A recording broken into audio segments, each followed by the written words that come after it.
With example 2, we are looking at a lasagna recipe and the amount of cheese for a certain number of batches of lasagna. We're given that one batch of lasagna requires 16 ounces of cheese, 4 ounces requires 64 ounces of cheese, or 4 batches requires 64 ounces of cheese, and 7 batches requires 112 ounces of cheese.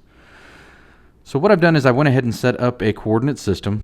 Each tick mark on the horizontal axis, which represents the number of batches, is one batch. And then each tick mark in the vertical direction, which represents the ounces of cheese, is 16 ounces. So the first mark is 16, second mark is 32 ounces, so on and so forth.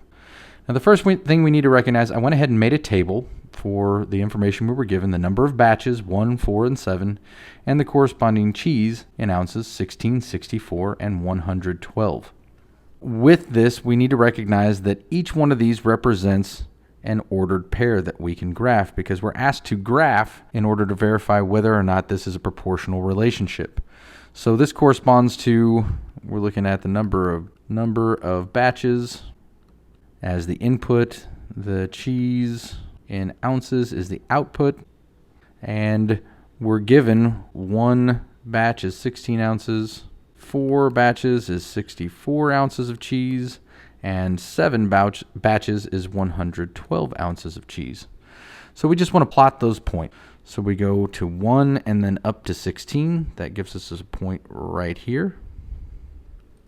We have 4, so we go over to 4 and up to 64, and that gives us a point right here. And then we go over to 7 and up to 112, which gives us a point right here.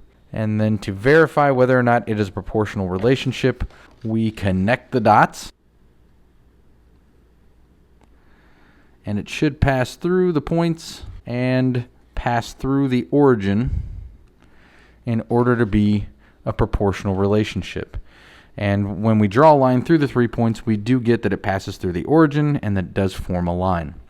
Now, graphing in general, as is the case here, should normally only be used for checking, unless we're just flat out told, hey, verify whether or not this is proportional relationship.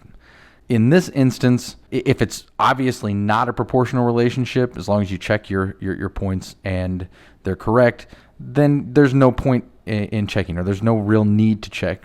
Now that said, we'll go ahead and check this because it looks like it is a proportional relationship. And remember, we need the ratio of cheese to number of batches to be the same. So let's check this with 16 to 1 equals 16 ounces of cheese per batch. 64 to 4, that equals 16 ounces of cheese per batch.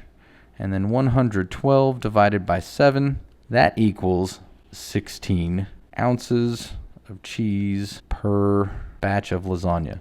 So we graphed it, we got a line that passes through the origin when we plotted the points and drew a line through them.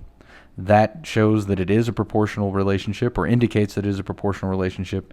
And then we also verified it, even though it didn't ask in the problem, by checking the proportion of cheese to batches, which should be a constant if it's a proportional relationship. So yes, it is proportional.